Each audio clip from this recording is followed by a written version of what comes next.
Hey everybody, this is my 35 Ferguson. I showed you a video of it unloading a minute ago, but that was the other day. My SD card in my GoPro actually died, so I had to get a new one and remake this video. But anyway, it's a SGM, which means standard, which means it's not industrial or orchard. And then the G means it's a gas, and the M means it has a two-stage clutch. So, and the rest of it's just the other part of the serial number, and it is a 1961 model. I think this is the one that they consider a deluxe because it does have the two-stage PTO, and it's got the full gauges and the tach. It does work. They actually call it a tractor meter. I don't know. I guess that was Ferguson's name for it. Oil pressure gauge is terribly dirty inside, but it does work. Water temperature doesn't work. Fuel gauge flickers when you turn the key on, but it's not hooked up. And the amp meter does work. It's got the 6-speed transmission. It's got 1, 2, and 3 in low, and then 1, 2, and 3 in high, and then it's got 2 reverse gears since it's got the low and high. They've made a kind of a mess of the wiring. I'm surprised it charges, but it does.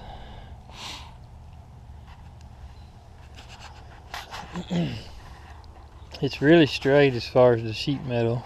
Doesn't really have too many dents or anything. Both the headlights work. I had to fix one, it had a short in it. But then you've got the rear light is in good shape, but it's not working, so I'm gonna have to fix that. And the wire's unhooked, but I don't think that's the whole problem. The rims in the back are spin out, but they're pretty rusty. The other side actually has a hole where the valve stem is. The tires are dry rotted, but they're fair. They'll last a while. I put new plugs in it already. I think I'm going to replace all the points and condenser and go ahead and make all that stuff new. And I also have already changed the oil. I don't think that had been done in a while. The radiator drips. Might be able to see it there.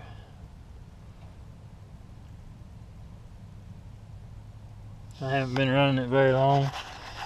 I just started a minute ago, but it leaks anytime you're using it. I'm not sure it really leaks like that once you shut it off. It's got the wheel weights on the insides of the front wheels. They just bolt on with 2 bolts, which is, I found, is pretty handy with that 6-foot bush hog. It's a little bit light in the front, even with the weights. It's got the push bar on it, which is in great shape.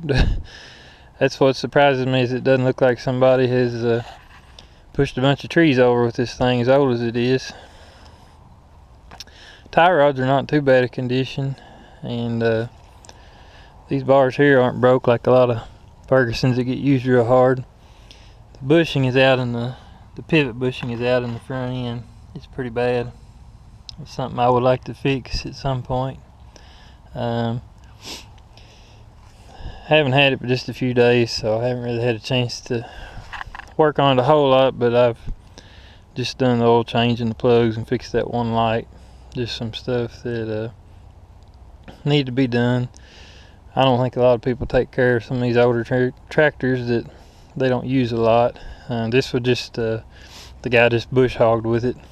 It wasn't something that he used a lot.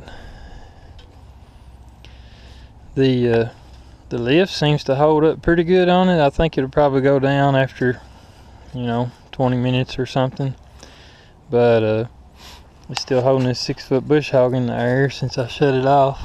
It doesn't raise it super high off the ground. The top link is a little bit long too, but the lift does work pretty good. Here's the hole in the rim. Something I would like to fix at some point. Probably could be patched. The rim's not in great shape. You know, they've hit things with it. But either way, it could be fixed. Just depends on what I end up planning on doing with it. It's such a neat little tractor. I wouldn't mind to kind of restore it. And I don't really have any land here, but I might would get a finish mower and just mow the biggest parts of my yard with it, and maybe get me a boom pole and some other stuff just to have a few little attachments. Sometimes I've got junk that I bring in that isn't running or whatever, ATVs and things, and it would be pretty handy to move stuff like that around with, so I don't have to push it. Trying to think what else I can tell you about it. Somebody's replaced the seat, which is not in great shape, but it does work. It's got a fuel leak,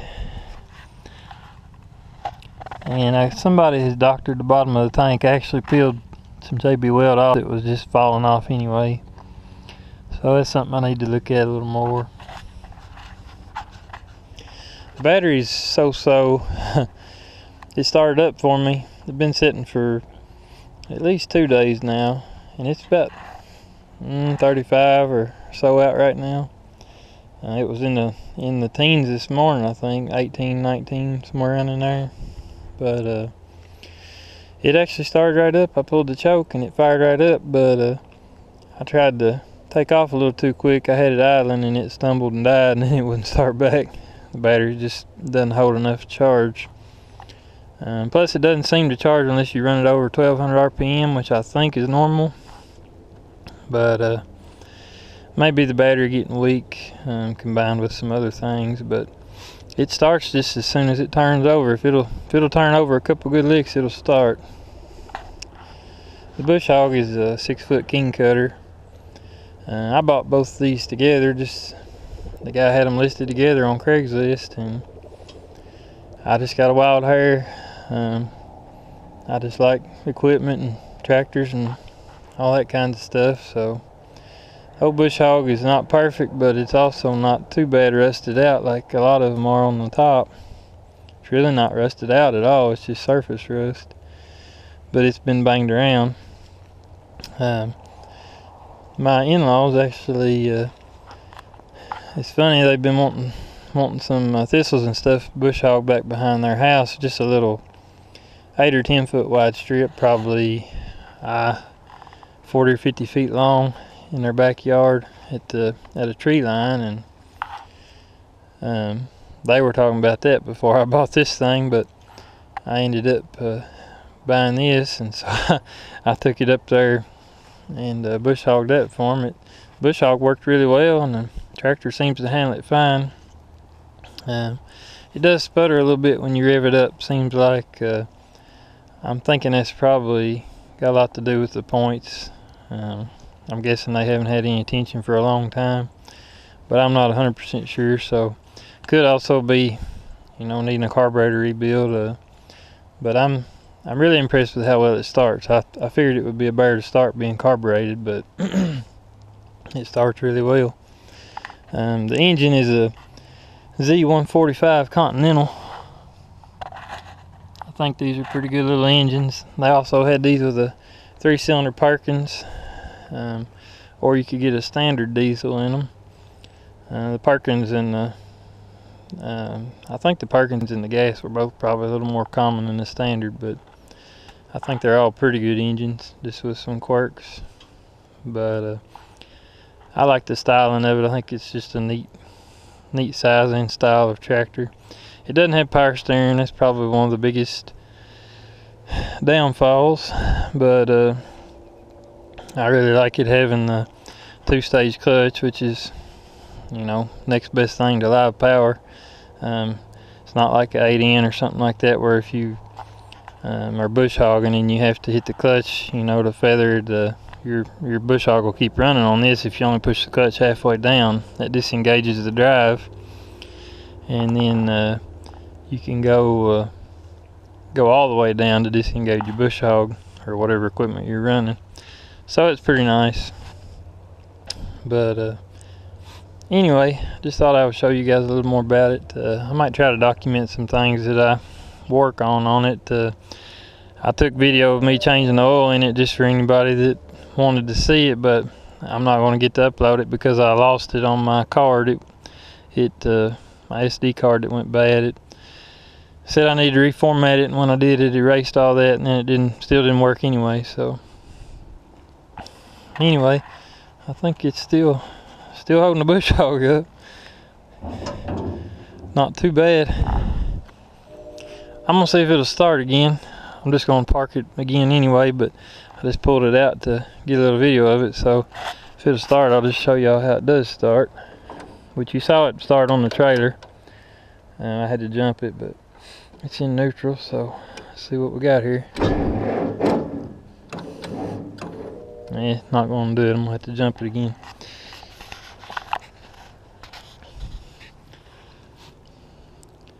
Well, thanks for watching, and just check back. Once I get a chance to work on this thing some, I'll probably post some more videos of it.